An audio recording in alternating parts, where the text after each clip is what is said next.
Welcome to the After the Show show. My name's Scott Hennon. They call me the chairman of the Common Sense Club. You're the Common Sense Club. I'm just your humble facilitator. We did a lot of facilitating today on the program, talked about a lot of things. In fact, we're getting lots of buzz on our questions today on the webpage. Let me give you a couple examples. Hank Jr., given the plug for this week of Monday Night Football because of his comments on Fox and Friends, critical of Speaker Boehner and President Obama golfing together. He didn't like that idea. He thought that was a really dumb idea. In fact, he said it'd be like Hitler playing golf with Netanyahu. That's what he said. So he's since apologized now. I laugh only because, you know, it's amazing how we get our undies in a bunch over, in this case, a country singer and some comment he's made. You know what I mean? To me, it's one guy's opinion. I can disagree with it, and I do. I don't think Obama playing golf with Boehner is like, you know, do they disagree? Yeah.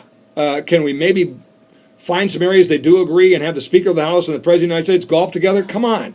I didn't like when George Bush got compared to Adolf Hitler. I don't like it when President Obama does. But I mean, the idea that the world's going to come to an end and we have to have ESPN executives meeting en masse to decide what do we do about Hank Jr. is just kind of silly. Anyway, he did apologize, saying his analogy was extreme. Our question was, are critics overreacting to one man's political opinion, or is the outrage appropriate? You can check out all the answers, but it's an analogy. It's not calling names. Maybe they should worry about what they call us Tea Partiers, says one person here. Another says, freedom of speech, anyone? He had and has the right to say it. Ken should say the rules only apply to conservatives. Had this been a liberal, such as Nancy Pelosi, it would have not raised an eyebrow. Interestingly enough, ESPN and the NFL are talking about having Madonna do the halftime show. Guess what? She said George Bush was Hitler. Yeah. That wasn't even like this sort of twisted analogy, because really he didn't compare Obama and Hitler. He just used an analogy that sort of backfired on him. Anyway, interesting discussion. Chris Christie, bye-bye. For real. Bye-bye. As a GOP presidential candidate, anyway. Out of the race. Our question is, who? And can Herman Cain be the guy? You think Herman Cain, I mean, it's 13 months away, who knows, but do you believe Herman Cain could be the GOP nominee? New poll has him and Romney neck and neck. Some of you are weighing in on that. And as far as Chris Christie being out, Steve says, one less person for the liberal media to destroy. I love your feedback. It's great. Fantastic. We talked to a blogger today that's probably been the best whistleblower on the ATF whistleblower of Fast and Furious. Mike Vanderbro. He has the website, what's it called again? I can find it here for you in case you want to follow this case, which is rather interesting because we have now the Attorney General of the United States. It's hard to suggest this is anything other than being caught in a lie in congressional testimony. So this thing is heating up. Sipsey Street. And it's a whistleblower website. Check it out on the Fast and Furious debacle of the ATF and the Obama administration.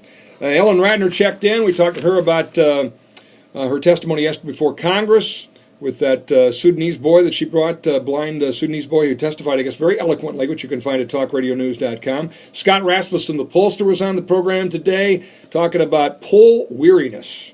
There's a lot of polls out there right now. And he talked about basically how do you trust a poll, which ones should you pay attention to, Obama's troubles, the Republican changing field and flavor of the month on the GOP nominee. That was interesting.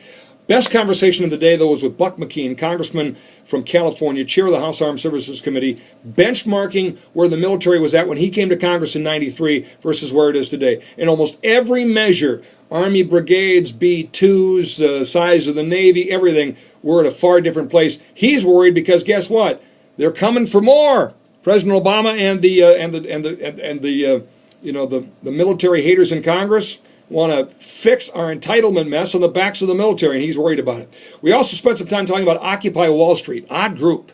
Some want to make it the left's Tea Party, but it's quite a conglomeration that initially was very hodgepodge and seems to be growing in steam, but it's astroturfed. It's the unions. It's a lot of the usual suspects, and Dan Gaynor did a good job of telling us all about that. Plus, we got an update on this latest screw-up by this prisoner transportation group called TransCorp that loses at a rest stop a high-risk sex offender. So another cornfield hunt is underway.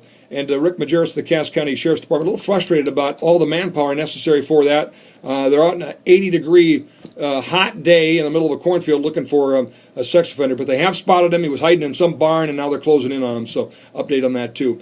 40 Days for Life campaign update on the show tomorrow. Corey Fong Friday, North Dakota Tax Commissioner, is supporting an internet tax. Why is a Republican for more taxes? That question for Corey on this program Friday. Also, Indiana Governor Mitch Daniels. So, busy program on the Common Sense Club and the Scott Hannon Show. Weigh in on our question of the day at scotthannon.com or our Facebook page. Thanks for watching the After the Show and have yourself a great day.